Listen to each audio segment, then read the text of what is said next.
Secunderabad parliament Congress party అభ్యర్థి దానం నాగేందర్కు high court నోటీసులు జారీ చేసింది. ఇటీవల జరిగిన అసెంబ్లీ ఎన్నికల్లో ఖైరతాబాద్ నియోజకవర్గం నుండి బీఆర్ఎస్ పార్టీ తరఫున ఎమ్మెల్యేగా దానం గెలిచి ఇటీవల కాంగ్రెస్ పార్టీలో దానం చేరారు. దీంతో దానం నాగేందర్పై అనర్హత వేటు వేయాలని కోరుతూ ఇప్పటికే స్పీకర్, అసెంబ్లీ సెక్రటరీకి బీఆర్ఎస్ ఎమ్మెల్యేలు ఫిర్యాదు చేశారు. అసెంబ్లీ స్పీకర్, సెక్రటరీకి స్పందించకపోవడంతో ఎమ్మెల్యే పాడి కౌశిక్ రెడ్డి హైకోర్టును ఆశ్రయించారు.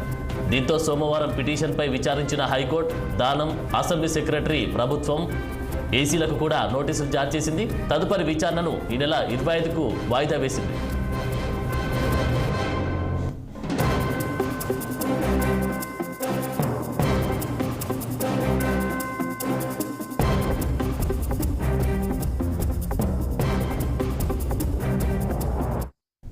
ఇక ఇదే అంశానికి సంబంధించి మా పొలిటికల్ బ్యూరో చీఫ్ రాములు తాజా అప్డేట్స్ అందిస్తారు. రాములు, ఆనంద్, ఇటీవల జరిగిన అసెంబ్లీ ఎన్నికల్లో బీఆర్ఎస్ పార్టీ తరఫున ఖైరతాబాద్ ఎమ్మెల్యేగా గెలిచిన దానం నాగేందర్ ఎన్నికల సమయం ముగిగానే కాంగ్రెస్ పార్టీ చేరారు. కాంగ్రెస్ పార్టీలో చేరి సికింద్రాబాద్ పార్లమెంట్ అభ్యర్థిగా కూడా ఈ రోజు ఎన్నికల్లో పోటీ చేస్తున్నారు. అయితే ఈ విషయాన్ని వెంటనే పార్టీ ఎమ్మెల్యేగా గెలిచి ఒక పార్టీ తరఫున గెలిచి ఇంకో పార్టీ తరఫున ఎంపీగా పోటీ చేస్తున్న దానం నాగేందర్ పై అనర్హత వేటు వేయాలని కోరుతూ బీఆర్ఎస్ ఎమ్మెల్యేలు పాడి కౌశిక్ రెడ్డి, లక్ష్మారెడ్డి, ముఠా గోపాల్ తో పాటు కాళేరు వెంకటేశ్వరు అసెంబ్లీ సెక్రటరీకి, అసెంబ్లీ స్పీకర్ కు ఫిర్యాదు చేసినా పట్టించుకోకపోవడంతో ఎటకేలకు పాడి కౌశిక్ రెడ్డి బీఆర్ఎస్ పార్టీ తరఫున హైకోర్టులో పిటిషన్ వేశారు. ఇటీవల ఆ పిటిషన్ నిన్న విచారణకు వచ్చింది.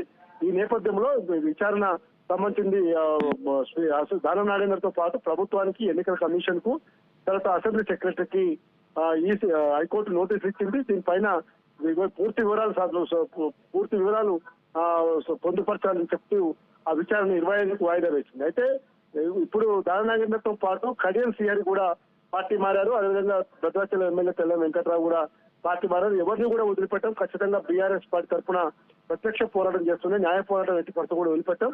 ఖచ్చితంగా ఒక పార్టీ తరఫున గెలిచి ఇంకో పార్టీ తరఫున పోటీ చేస్తున్న అభ్యర్థులు ఎవరైనా సరే పార్టీకి రాజీనామా చేయాలి, లేదంటే వాళ్ళ ఇంటి ముందు చావు తప్పు కొడతామని చెప్పి ఇప్పటికే బీఆర్ఎస్ పార్టీ హెచ్చరిస్తా ఉంది. కాబట్టి ప్రస్తుతం హైకోర్టులో దానం నాగేందర్ పై ఉన్న పిటిషన్ ఉన్నది. కాబట్టి రేపు నామినేషన్, ఎంపీ ఎలక్షన్స్ లో నామినేషన్ వేసే సమయానికి ఎలాంటి పరిస్థితులు దారితీస్తాయి, దానం నాగేందరే ఎంపీ క్యాండిడేట్ గా ఉంటారా, లేదు హైకోర్టులో ఏమన్నా విచారణకు వచ్చే అవకాశం ఉందా? 25వ తేదీన మరోసారి విచారణ ఉంది. కాబట్టి ఈ లోపు పరిణామాలు ఏం జరుగుతాయని మనం వెయిట్ చేయాలని.